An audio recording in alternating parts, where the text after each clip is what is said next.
पूछता है भारत, क्योंकि सवाल बनता है। मेरे साथ पूरा पैनल है, लेकिन पहले मैं जा रहा हूं कपिल मिश्रा के पास। वरिष्ठ नेता है भारतीय जनता पार्टी के, और पश्चिम बंगाल में गांव गांव जा रहे हैं वो। कपिल मिश्रा कल मेरे साथ बीजेपी के पश्चिम बंगाल के प्रदेश अध्यक्ष दिलीप घोष थे। वो कह रहे हैं कि भाई ममता बनर्जी को हरा देंगे। लेकिन मेरा एक सवाल है कपिल मिश्रा आपसे, क्योंकि आप वहां गांव में जा रहे हैं, सिर्फ कलकत्ता में नहीं है, आप दूर से दूर, चाहे वो 24 परगना हो या फिर दूसरे जिले जा रहे हैं आप मुझे बताइए कपिल मिश्रा, ममता बनर्जी कह रही हैं कि प्रधानमंत्री हफ्ते में 3 दिन आएंगे, गृह मंत्री हफ्ते में 2 बार आएंगे, आपके राष्ट्रीय अध्यक्ष हफ्ते में 1 बार आएंगे, मैं दिन में 3 बार जाऊंगी, मैं दिन में 2 बार आऊंगी आपके पास। इसकी क्या काट है कपिल मिश्रा? क्योंकि आज जब सीबीआई उनके बिल्कुल नियर एंड डियर वन जिसे कहते हैं उनके परिवार वालों को इन्वेस्टिगेट कर रही है, तभी ममता बनर्जी कह रही है कि यह इसलिए हो रहा है क्योंकि भारतीय जनता पार्टी इलेक्शन में मुझे हरा नहीं सकती, इसलिए मुझे ऐसे हराना चाहती है। यह एलिगेशन है कपिल मिश्रा तृणमूल कांग्रेस का। बताइए ऐश्वर्या, ये कोई साधारण चुनाव नहीं हो रहा है बंगाल का, और भारतीय जनता पार्टी नहीं हरा रही है ममता बनर्जी को, बंगाल की जनता हरा रही है। गांव-गांव में लोग ये बोल रहे हैं कि इतना भ्रष्टाचार तो कभी नहीं देखा। आज तक देश में भ्रष्टाचार शहरों का मुद्दा होता था, शहर में रहने वाले लोग करप्शन की बात करते थे। वहाँ गांव में लोग कह रहे हैं कि एक ईंट लगाना हो तो उसमें भी कटमनी देना पड़ता है टीएमसी के कार्यकर्ता को। भाईपो जिसको बचाने के लिए ममता बनर्जी साथ खड़ी हैं, वो भ्रष्टाचार का प्रतीक है बंगाल के अंदर। बंगाल की जनता तिरस्कार करती है भाईपो का, बंगाल की जनता दूर देखना चाहती है भाईपो से, किसी भी नेता को, किसी भी सरकार को। उसके दरवाजे पे आज ममता बनर्जी गई हैं, ये पराजय का प्रतीक है। जिस दरवाजे पे आज ममता बनर्जी को खड़ा होना पड़ा है, वो चुनाव की पराजय के बाद अपनी संभावना, किसके साथ रहना है, कहाँ पे जाना है, उसकी तैयारी के रूप में देखा जाना चाहिए। चुनाव को अगर उनको जरा सा भी रंच मात्र भी होता कि वो जीत सकती हैं, तो आज भाईपो के घर नहीं जाती, क्योंकि वहीं से वो हार रही हैं। वही वो भ्रष्टाचार है, वही वो कटमनी का प्रतीक है, वहां पर करप्शन का प्रतीक है। वहां पर खुलेआम पार्टी के कार्यकर्ताओं की मीटिंग में मुख्यमंत्री ममता बनर्जी कहती है कि कितना खाओगे तुम लोग, थोड़ा सा तो पार्टी में भी भेज दो। ऐसा खुला भ्रष्टाचार का खेल, हिंसा का खेल, करप्शन का खेल, ये जो मामला आज सीबीआई का आया, ये तो बहुत बड़ा भ्रष्टाचार है, करोड़ों लाखों अरबों रुपए का भ्रष्टाचार है। लेकिन वहां ममता बनर्जी के राज में छोटा भी गांव में कोई आदमी अपने घर में ईंट लगाना चाहता हो, टाइल लगाना चाहता हो, पुताई करना चाहता हो, सड़क बन रही हो, सरकार की नाली बन रही हो, वहां पर भी भ्रष्टाचार हो रहा है, वहां पर भी करप्शन हो रहा है, खुलेआम लूटा जा रहा है। अपने ही क्या बात कर रहे हैं आप कपिल मिश्रा? आप कह रहे हैं कपिल मिश्रा, मैं आपसे इसलिए पूछ रहा हूं क्योंकि चाहे वो दिल्ली दंगों की बात हो, जब आप दिल्ली के सड़कों पर उतरे थे, या फिर आप पश्चिम बंगाल की, आप सड़क पर उतरकर जनता से मिलते हैं, आप उन नेताओं में से हैं भारतीय जनता पार्टी के, इसलिए। पर आप जब कहते हैं कि भाईपो, यानी आप बात कर रहे हैं अभिषेक बैनर्जी की, जिनको वहां पे भाईपो के नाम से जाना जाता है, आप कह रहे हैं कि वो खुद करप्शन में इतना ज्यादा लिप्त है, और आप कह रहे हैं अगर आज ममता बनर्जी वहां गई है, देखिए ये दूसरी बार हुआ है, आपको याद होगा कि एक अफसर थे कपिल मिश्रा जी, जिनसे सीबीआई जांच करने देना चाहती थी, लेकिन पूरी पश्चिम बंगाल की पुलिस लग गई थी कि उस अफसर से जांच ना हो। और आज भी वैसे ही हुआ, जब सीबीआई की टीम जा रही थी, मुख्यमंत्री का रूट लगा दिया जाता है, सीबीआई की टीम लेट होती है, पहले मुख्यमंत्री पहुंचते हैं, सीबीआई की टीम बाद में पहुंचती है। कपिल मिश्रा, अगर तो कुछ छिपाने को नहीं होता तो मुख्यमंत्री को दरवाजे पे सीबीआई से पहले जाने की जरूरत नहीं होती। अगर तो कुछ छुपाने को नहीं होता तो उस भ्रष्ट अधिकारी को बचाने के लिए पुलिस फोर्स भेजने की ज़रूरत नहीं होती। लेकिन छिपाने को भी है, और हार के बाद अपना खुद का सिर कहाँ छुपाने जाएंगी दीदी, उसकी भी तैयारी है। बंगाल के अंदर लोग भ्रष्टाचार से त्रस्त हैं, बंगाल के अंदर रोज मिस गवर्नेंस से त्रस्त हैं, विकास वहाँ पे नहीं हुआ। कितना सुंदर राज्य है बंगाल, आपने देखा, उधर पोर्ट है, उधर जंगल हैं, पहाड़ हैं, इतने मेहनती लोग हैं, सोनार बांग्ला बनना चाहिए था, और वहाँ पर बेरोजगारी है, वहाँ पर गरीबी है, वहाँ पे विकास को देखने को तरस गए हैं लोग। सड़क के गुंडे को टीएमसी का नेता बना के उधर कमीशन देने के लिए मजबूर कर दिया गया है। कोई एक लाइन लिख दे टीएमसी के खिलाफ तो उसके घर पे बम और पत्थर फेंकने की राजनीति होती है। बंगाल की जनता ने, चाहे वो कहीं भी हो, बंगाल के किसी कोने में या कलकत्ता के बीचों बीच, संकल्प लिया हुआ है प्रण लिया हुआ है उखाड़ के फेंकने का ममता बनर्जी की सरकार को। अब बंगाल को अपनी अस्मिता का, अपने स्वाभिमान का, अपनी पहचान का और अपना पोटेंशियल क्या बंगाल बन सकता है, वहाँ के युवाओं को इसकी समझ आ चुकी है और इसीलिए चमत्कारिक परिणाम होने जा रहे हैं इस चुनाव में। मैं फिर से कहना चाहता हूँ ऐश्वर्या, ये साधारण चुनाव नहीं है, असाधारण परिस्थितियों में होने वाला असाधारण चुनाव है और असाधारण परिणाम भारतीय जनता पार्टी के। लेकिन इस बात का कपिल मिश्रा जी आप कहते हैं असाधारण, मेरे को पता है आपको जाना है, लेकिन आखिरी सवाल मेरा आपसे कपिल मिश्रा जी, ये आप मेरे को बताइए इस बात का क्या जवाब है भारतीय जनता पार्टी के पास?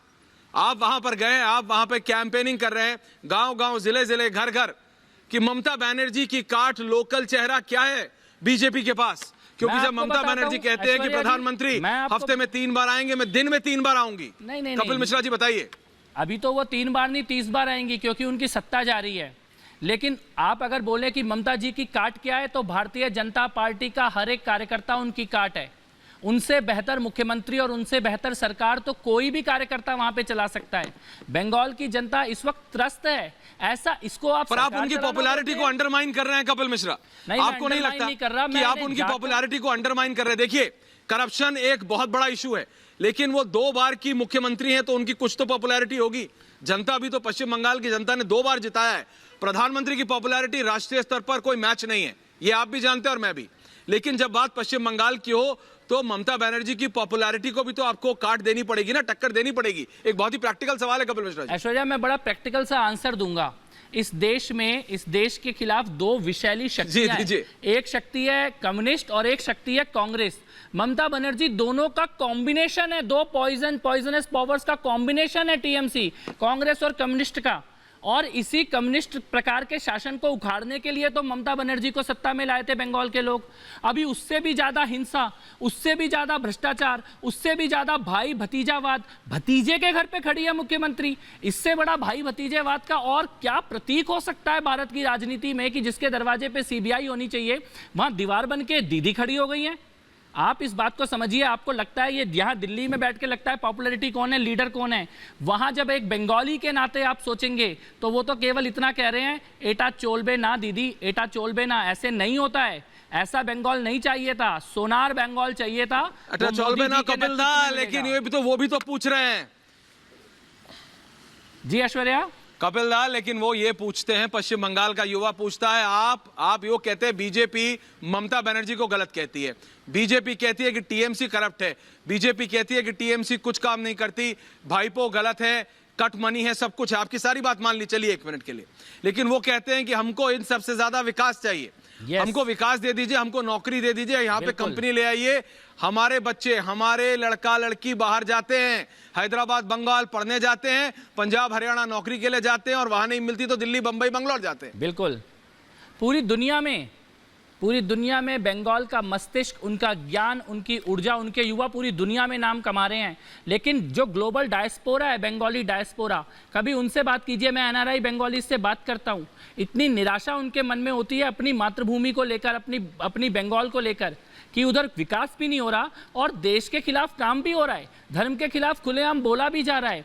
आप समझिए ये आक्रोश क्या होगा उस बंगाल को जो श्यामा प्रसाद मुखर्जी की जमीन है, जहां से विवेकानंद निकले हैं, जहां से बंकिम चंद्र निकले हैं, जिन्होंने वंदे मातरम और भारत माता की संकल्पना दी है। वहां का आक्रोश मुझे लगता है अभी मीडिया और चुनावी एक्सपर्ट समझ नहीं पा रहे हैं। ये आक्रोश है जो सत्ता को, ममता बनर्जी की सत्ता को उखाड़ के फेंकने वाला है। ऐश्वर्या,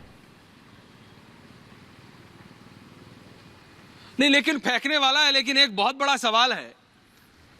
सवाल है कपिल मिश्रा जी, और यह सवाल मैं जानता हूं कि आप मेरे से, लेकिन एक सवाल आपको, तृणमूल के एमएलए हैं हमारे साथ जितेंद्र तिवारी, एक सवाल वो आपसे पूछना चाहते हैं। कपिल मिश्रा जी, एक सवाल जितेंद्र तिवारी आपसे पूछना चाहते हैं, एक सवाल आपको लेना पड़ेगा। जी, एक सवाल कपिल मिश्रा जी। जितेंद्र तिवारी हैं, तृणमूल कांग्रेस के विधायक हैं और उनके प्रवक्ता भी। जितेंद्र तिवारी जी पूछिए। गर्मजोशी के साथ कपिल मिश्रा जी आज यहाँ पर बातें कर रहे हैं। यही गर्मजोशी हम लोगों ने दिल्ली चुनाव के समय भी उनका देखा था, और दिल्ली चुनाव के बाद भारतीय जनता पार्टी का दिल्ली में क्या असर हुआ वो हम देख चुके हैं। तो उत्साह अच्छी चीज है, लेकिन बंगाल के लोग उत्साह से नहीं, दिमाग से और दिल से लोगों को प्यार करते हैं। जो बंगाल को प्यार कर सके, जो बंगाल की अस्मिता की रक्षा कर सके, उसके साथ बंगाल के लोग रहते हैं। केवल उत्साह दिखाना बंगाल में कभी-कभी खतरनाक भी हो सकता है और आपके लिए आप उल्टा दाव उल्टा भी पड़ सकते हैं।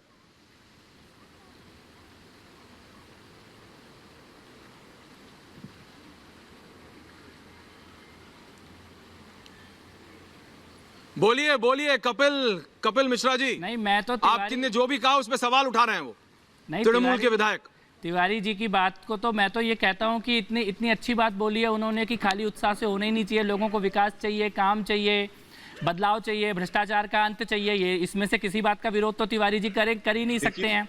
और अगर चाहिए भ्रष्टाचार का अंत, अगर चाहिए विकास, अगर चाहिए काम, तो 10 साल में नहीं दे पाई हैं ममता दीदी, ये पूरे बंगाल को पता है। और मैं तो इसलिए मैं तिवारी जी से इसलिए और ज्यादा कड़वी भाषा में या तर्क के साथ बात नहीं करना चाहता, क्योंकि टीएमसी में तो ये भी नहीं पता कि अभी कल उधर है, आज हमारे पास आने की तैयारी में हो, तो मैं तो हाथ जोड़ के उनके सवालों को मान ही लेता हूँ। मिश्रा जी, आप ब्राह्मण व्यक्ति हैं। ब्राह्मण व्यक्ति तो सत्यनारायण भगवान की कथा कहते हैं। आप असत्यनारायण की कथा क्यों कह रहे हैं? आप सत्यनारायण की कथा कहें, वही बंगाल के लोग पसंद करेंगे। असत्य के रास्ते पर न जाएं, असत्यनारायण की नई कथा का गुणगान आप न करें, ये बंगाल के लोग पसंद नहीं करेंगे। जय श्री राम नहीं बोलने देते आप, सत्यनारायण की कथा कहां से होने देंगे? बिल्कुल बोलने देते हैं, हम करेंगे, सत्यनारायण की कथा भी होगी और जय श्री राम भी होगा और हरे कृष्णा भी होगा, बिल्कुल सब कुछ होगा।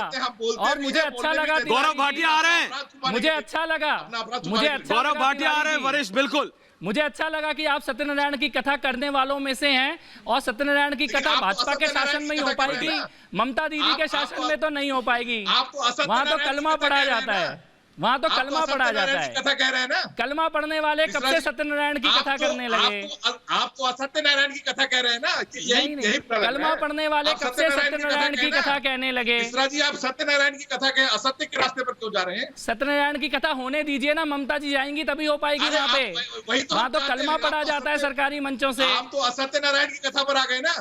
और बिल्कुल, तो ये, और अब मैं अपने पूरे पैनल के पास जा रहा हूँ।